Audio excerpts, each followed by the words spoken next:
अरे दोस्तों, board exams का टेंशन मुझे पता है। मैथ्स के फॉर्मूले सिर घुमा देते हैं, है ना? पर फिकर नॉट। आज तुम्हारे भैया रिलेशंस एंड फंक्शंस को एक ऐसी जबरदस्त पार्टी में बदल देंगे कि सब कुछ बिल्कुल मक्खन जैसा क्लियर हो जाएगा। तो तैयार हैं? भूल जाओ वो सारी भारी भरकम डेफिनेशंस। आज हम इन मुश्किल कॉन्सेप्ट्स को एक बहुत ही सिंपल, एक पार्टी के रूल्स की तरह समझेंगे। तो ये कोई लेक्चर नहीं है, बल्कि मैथ्स को मजे से सीखने का एक नया तरीका है। तो चलिए पार्टी शुरू करते हैं। अब देखो, किसी भी पार्टी की शुरुआत किससे होती है? गेस्ट लिस्ट से, राइट? मैथ्स में बस इसी गेस्ट लिस्ट को हम कहते हैं सेट। जैसे मान लो हमारा सेट ए है 1, 2, 3, 4। तो ये क्या है? ये हमारी पार्टी की ऑफिशियल गेस्ट लिस्ट है।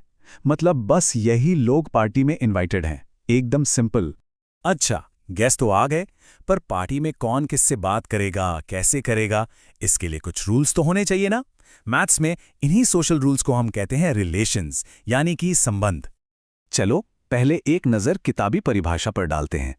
आइडेंटिटी रिलेशन कहता है कि सेट का हर एलिमेंट सिर्फ और सिर्फ खुद से ही रिलेटेड हो सकता है, कोई और बातचीत नहीं, किसी और से नहीं। सुनने में थोड़ा बोरिंग है ना?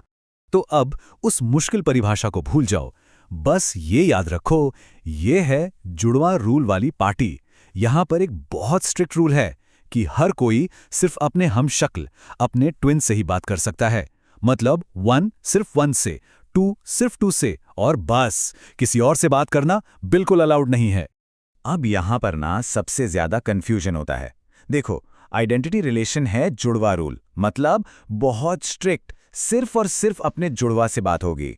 जबकि रिफ्लेक्सिव है खुद को जानो रूल, मतलब अपने जुड़वा से तो बात करना कंपलसरी है, लेकिन उसके बाद आप दूसरों से भी गप्पे लड़ा सकते हो। देखा कितना बड़ा फर्क है। पार्टी में कुछ और भी मजेदार रूल्स हैं। सिमेट्रिक रूल है मिरर इमेज रूल। अगर ए ने बी से बात की तो बी को भी ए से बात करनी ही पड़ेगी, मामला एकदम बराबर। और ट्रांजिटिव है कनेक्शन रूल। मतलब अगर ए बी का दोस्त है और बी सी का दोस्त है तो ए और सी भी ऑटोमेटिकली दोस्त बन गए। एकदम सिंपल सोशल नेटवर्किंग। अब आता है पार्टी का सबसे बड़ा, सबसे इंपॉर्टेंट, मतलब वीआईपी रूल, और वो है इक्विवेलेंस रिलेशन। ये वो रिलेशन है जो समझ लो सर्वगुण संपन्न होता है, मतलब इसमें सारी अच्छी आदतें होती हैं। तो कोई भी रिलेशन ये वीआईपी टैग कब हासिल करता है? इसके लिए हमें बस 3 चीजें चेक करनी होती हैं। क्या वो रिफ्लेक्सिव है? चेक। क्या वो सिमेट्रिक है? चेक। और क्या वो ट्रांजिटिव है? चेक।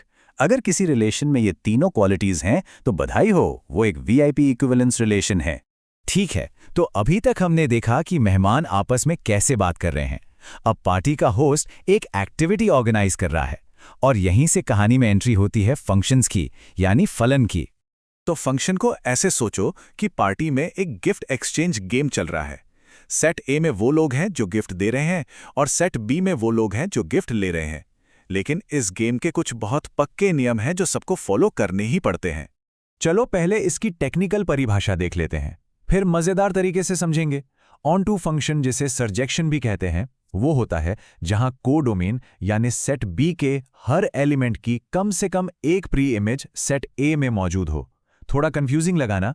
डोंट वरी, अब हमारी पार्टी का गोल्डन रूल सुनो।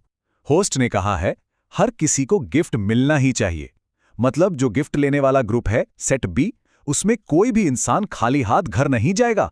बस यही तो है ऑन टू फंक्शन। तो इसे और क्लियर करते हैं। अगर सेट बी में किसी एक इंसान को 2 गिफ्ट मिल जाएं, चलेगा, कोई प्रॉब्लम नहीं। लेकिन अगर कोई एक भी ऐसा रह गया जिसे कोई गिफ्ट नहीं मिला, तो वो ऑन्टो फंक्शन नहीं कहलाएगा। टेक्निकली इसका सीधा सा मतलब है कि रेंज और कोडोमेन बराबर होने चाहिए। तो हम ये पार्टी पार्टी क्यों कर रहे हैं? क्योंकि यकीन मानिए, यही मजेदार नियम आपके बोर्ड एग्जाम के सबसे मुश्किल सवालों को सॉल्व करने की असली चाबी हैं। और ये रही आपकी रिवीजन के लिए फाइनल चीट शीट। सेट मतलब गेस्ट लिस्ट, आइडेंटिटी मतलब जुड़वा रूल, इक्विवेलेंस मतलब वीआईपी रूल, और ऑन्टो फंक्शन मतलब सबको गिफ्ट मिलेगा रूल। इसका एक स्क्रीनशॉट ले लीजिए, एग्जाम से पहले बहुत काम आएगा। एक बात याद रखना, इन्हें रटना नहीं है। जब भी कोई मुश्किल सवाल सामने आए, बस इस पार्टी को, इन नियमों को विजुअलाइज करना। ये एनालॉजीज आपको सही जवाब तक ले जाएंगी और आप आसानी से अच्छे मार्क्स स्कोर कर पाएंगे। तो अब एक सवाल, अगली बार जब आप रिलेशंस एंड फंक्शंस का कोई प्रॉब्लम देखोगे, तो दिमाग में क्या आएगा? एक डरावना फॉर्मूला या फिर एक मजेदार पार्टी के सिंपल से रूल्स? इसका जवाब अब आपके पास है।